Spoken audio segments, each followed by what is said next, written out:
So you know sometimes you decide to replicate a costume and then realize that you are so out of your mind. It means learning so much. And that's this project, which is to replicate Susan's battle look from the movie Prince Caspian. This project will involve working with leather. I've done some leather work before, but nothing to the scale that this leather corset will entail. Also, I've heard terms that this could be called a cuirasse, which is basically a piece of armor that would be like the breastplate. I think I'll just call it the leather corset from here on out because I don't know. I have a sister who works at a shoe repair shop and the owners are family friends. I've been able to work with some of their tools. So I'm looking forward to hopefully being able to go in there and do some of the work. The weird thing about this corset is I'm pretty sure the main part of the corset doesn't have seams. It's with molded leather, which is a process that I've just learned about, that you can get the leather wet, mold it onto a shape, then let it dry there, and now you have a molded piece of leather. We'll explore all that.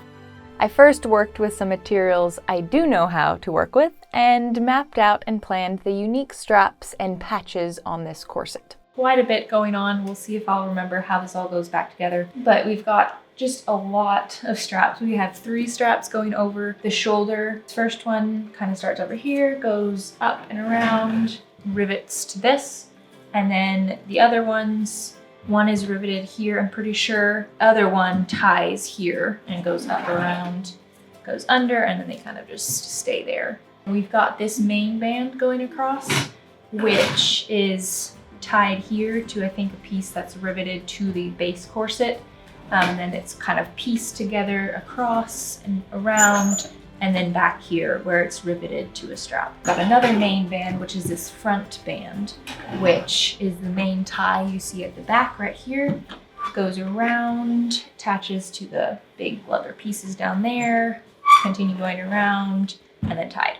We've got just some randomly placed like that piece there, and then like this one place there that I think is just the free falling one. And then you've got this one which wraps around and then ties here, I'm pretty sure. Then we've got this piece which attaches to this main band and goes up, tied here, I'm pretty sure.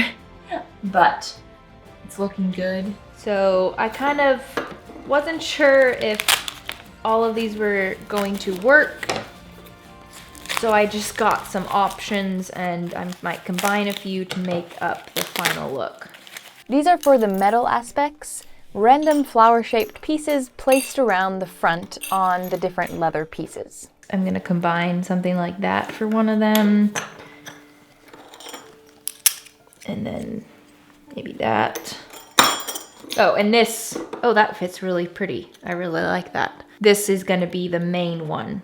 It's not as round as I would like it to be, but I think it gives a good result. Time to mold leather. This is going to be a completely new experience for me. Working with leather is pretty much a new experience for me. We leave for New Zealand in 8 days. I'm getting stuff done, but this is a main part that I really want to get behind me. And I'm also in a couple days going to the shoe shop to attach all the extra stuff to that corset.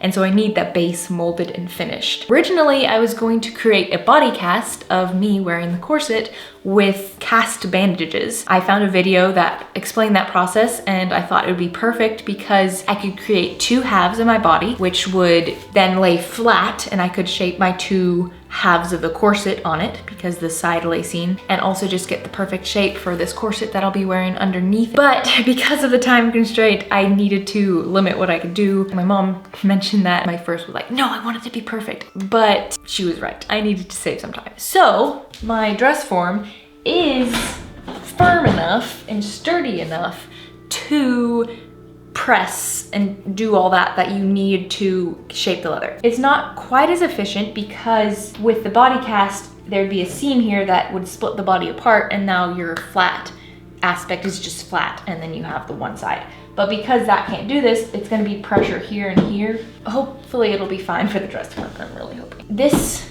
is my size. It's like an inch less at the bust and waist, and I could pad it out to get it perfect measurement, but because there's a 1/2 inch spacing here for the lacing, instead of creating that spacing and cutting here when I cut leather off, I'll just cut a little past center, and that will allow for the extra space that I need, hopefully.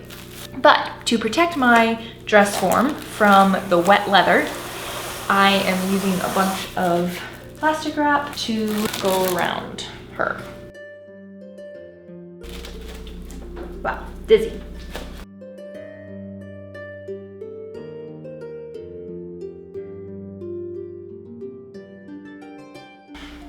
There we go.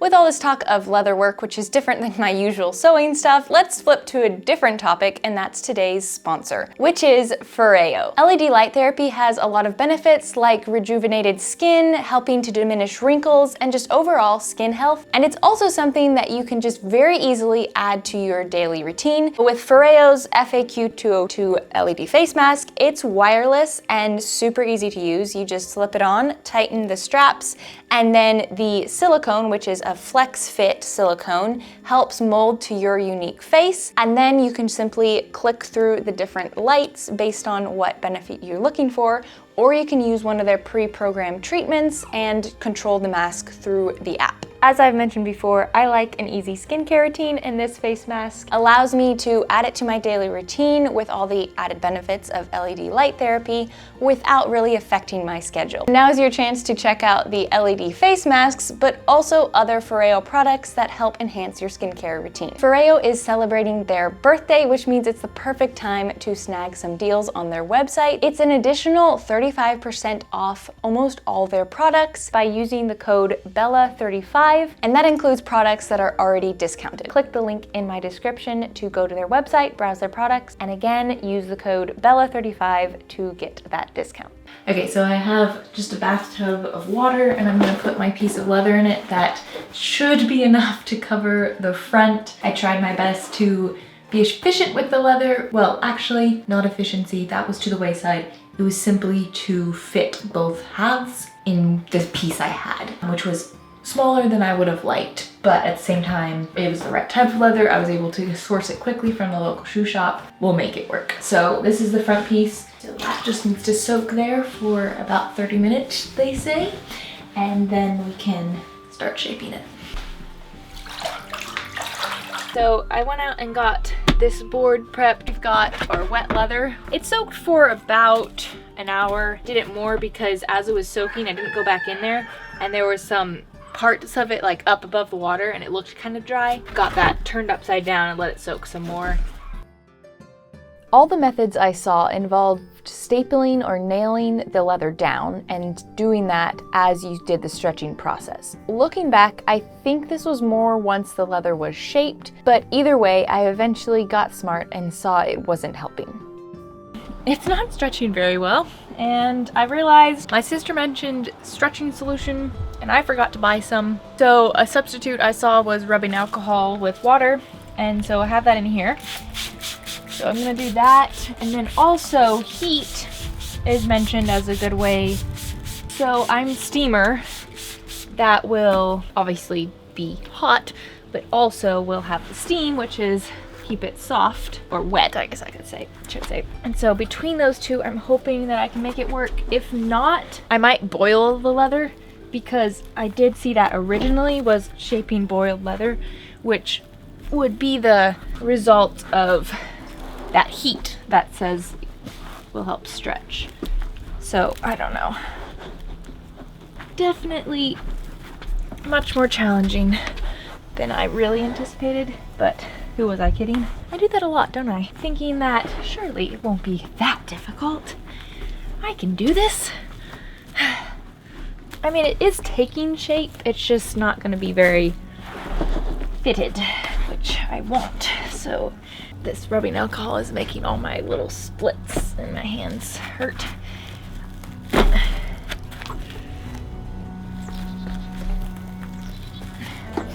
Should also mention, it actually is kind of cold out here. It's not terribly cold like winter should be, but in the not sun, it's definitely a bit chilly. So my hands are very cold right now. Ooh, it's not on.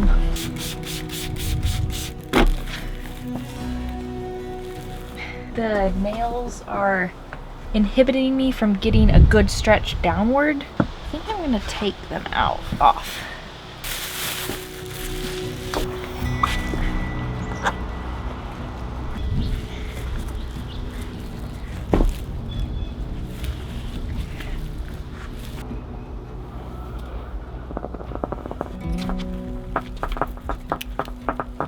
Oh, that's what I'm talking about.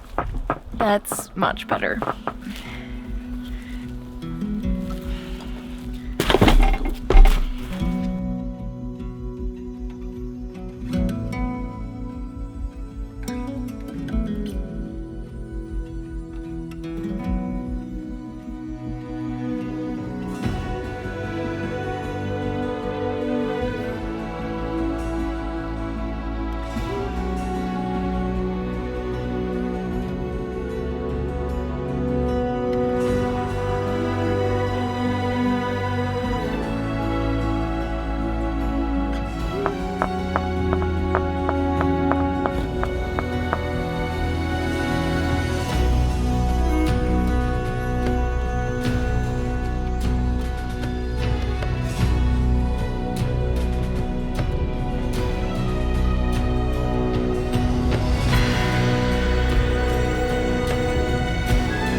So I'm at the point where I am happy with how it is working. The steam did wonders. It's amazing. And now I'm going to get it all nice and steamy, and then I'm going to bind the whole thing with some bias tape I have, and that will hopefully keep it all in place as it dries. So that's my theory, at least, because I'm not stapling it, which that was such a good move to not staple it down. I was able to work with it so much better. So now I just have to make sure it stays in place as it dries.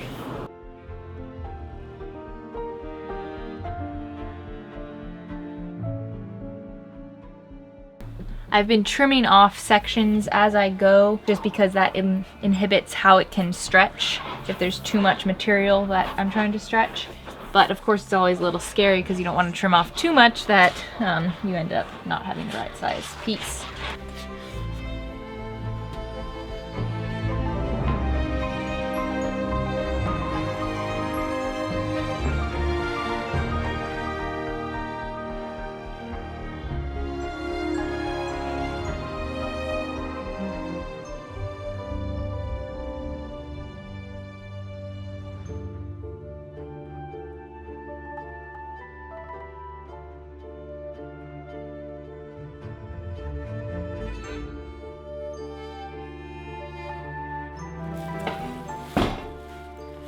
Time to unwrap her.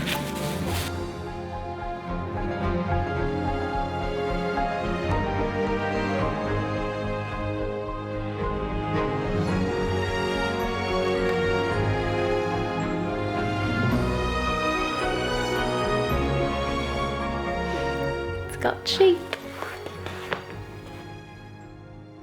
It looks really good. Oh, and even it formed to the little bumps on the side seam of that, and so I know exactly where that side seam is. And so when I go to trim it, I'll have that guide. That's that fits really well. That's like, it's made for me. That's exciting. So now I need to do the back one, but that one shouldn't take as long because it doesn't have as many curves, but I'm gonna go do that now. And this one, I'm gonna go lay on just another form just so that it can completely dry. Metal form, which will be perfect for air drying it. You can basically expand it to any size that you want. It's really cool. That'll be great because then now there's airspace that can get to the back. Crazy how much the color changed, and it must have been the oil that they soaked it with. But I will polish it basically at the shoe shop to hopefully get a little bit better color and shine to it.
The only thing that isn't quite right is the hips aren't quite wide enough, but also I think once I have it laced, I'll be able to tighten the hips up a little bit, but I'm not too worried about that.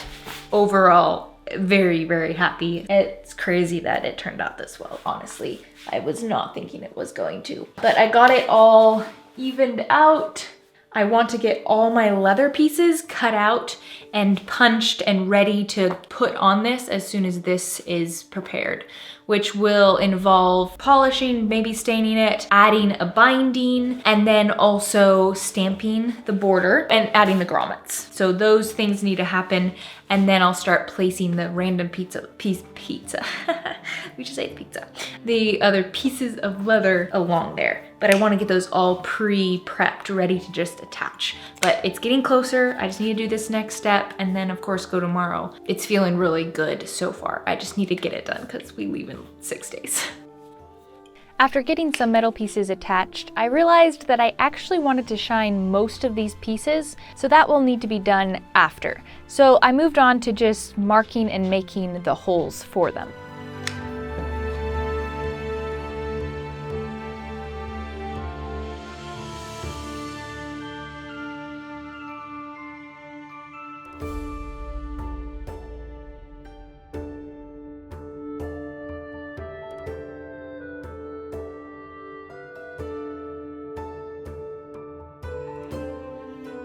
It doesn't look like much, or at least it doesn't look that great, but it's because it's all piecemealed together right now with ties and tape, trying to keep the basic idea of what pieces go where, and then also a lot of the leather pieces need to be shined and or stained, and I think that'll bring the whole look together really well. I'm pretty happy with how it's all coming together. Now tomorrow will be the true test of whether it works out.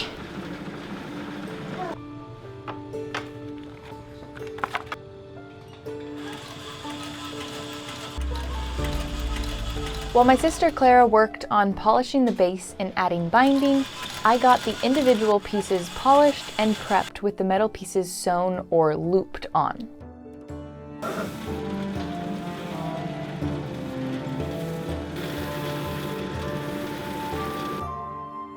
I used a thick and waxed linen thread for some of the pieces, and then on other metal pieces, it's leather string used with loops and knots to keep them in place.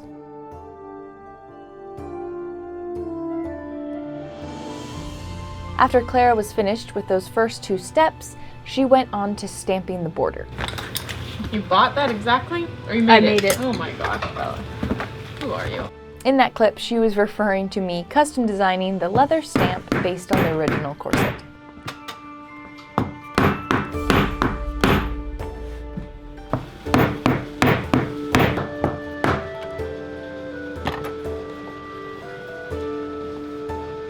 Lovely. The leather better. It what?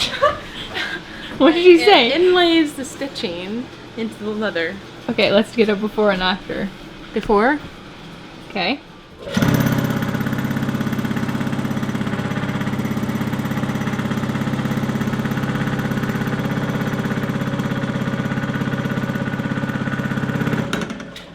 After.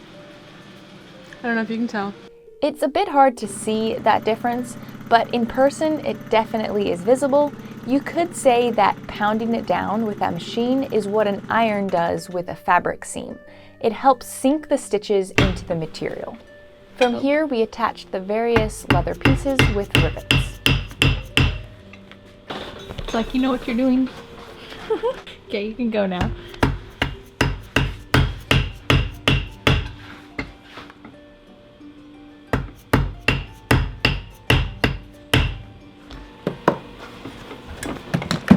Inspect your work. Did you do it right? Make sure they're Okay. all flat and Nice. it's not gonna fall off. There you go. It's getting there.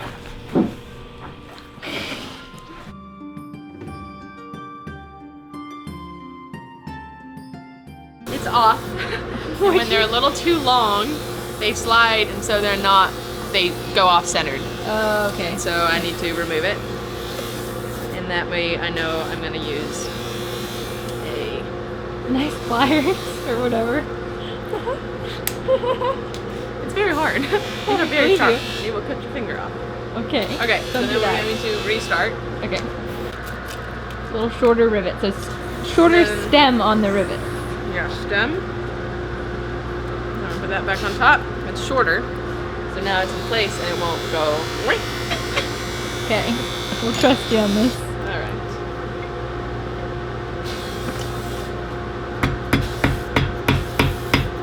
Then it makes like a dull sound. And you know it's set. Oh. And what's and a that big thing? fatter one, so it doesn't make it flat. It's still rounded. Oh, I see.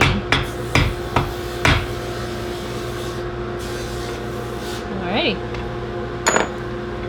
Good job. One more piece to the puzzle. With a couple of the pieces, it was a very thick leather compared to my other and just felt too bulky. So Clara used the sander to take a few millimeters off the back.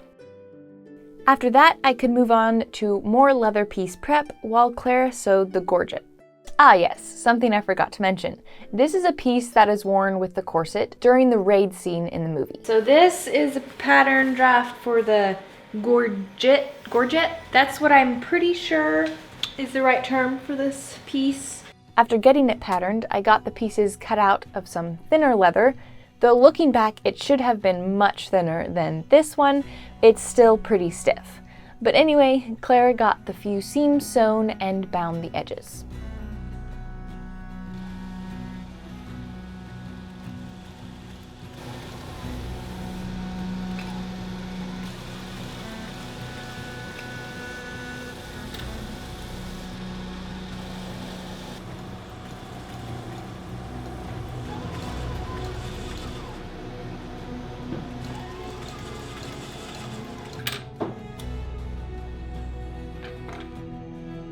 Before getting more pieces attached, Clara placed all the grommets and used this tool that is a complete upgrade compared to my little tool. Ah, to have a use for getting one of these presses.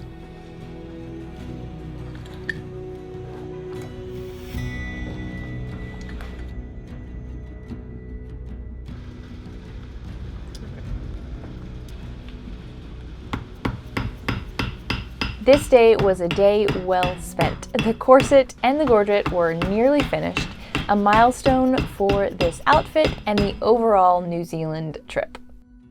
A very huge and heartfelt thanks to my sister for her help and expertise.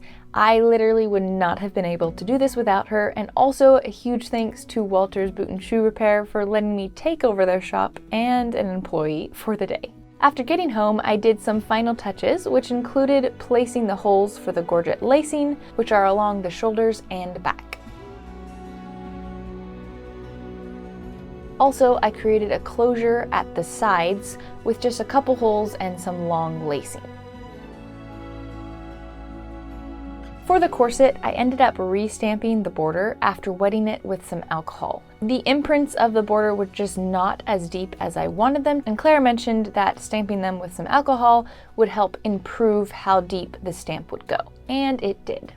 One of the main things I needed to do was placing the modesty panels on each side where the lacing goes, something I nearly forgot about. I should have soaked this leather and done the same polishing process in order to get a matching color compared to the base, but I forgot, so there is some color difference. Also, this is glued in place. Not my first choice, but since there are no visible sewing lines on the outside of this base corset, I wasn't sure how else to do it.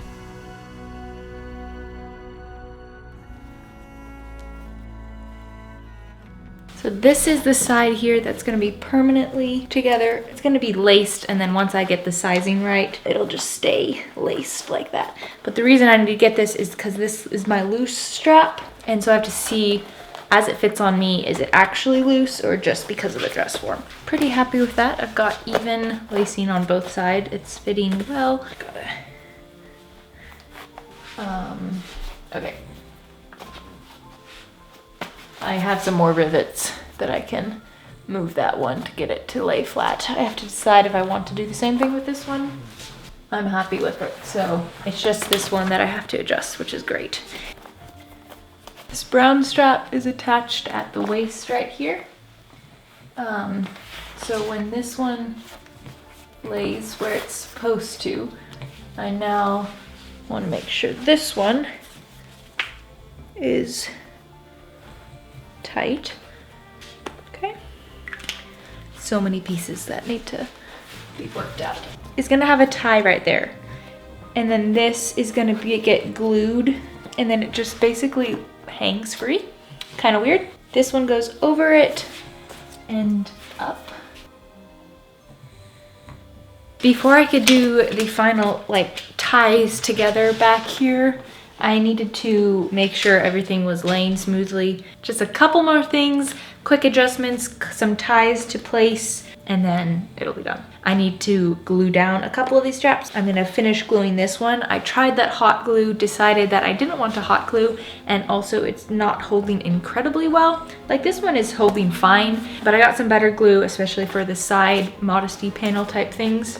And then also I'm just gonna glue down this edge to get it smooth, because hers definitely lays smoothly against it. Same with these straps, they're gonna be glued in place. So another little detail I wanted to improve was this little groove above the border. My sister did it with just pressing it, but I wanted it deeper, so opted for a notched out groove. After getting it trimmed, I then went with some polish just in the groove to get it to match the corset. At this time, I also found that hot glue, even though it was high heat hot glue, was not sticking as well as it should. So I pulled it off and created some notches to hopefully help everything grip. I also got a glue everyone recommended for leather bonding. It definitely worked better than the hot glue, but still not as secure as I liked. But it was mostly staying put.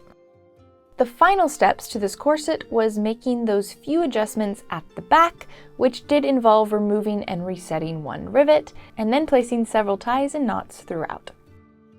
Stay tuned for the second part of making this battle outfit, which is making the skirt and the chainmail.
wouldn't be a shoot without having to finish something the day of, right?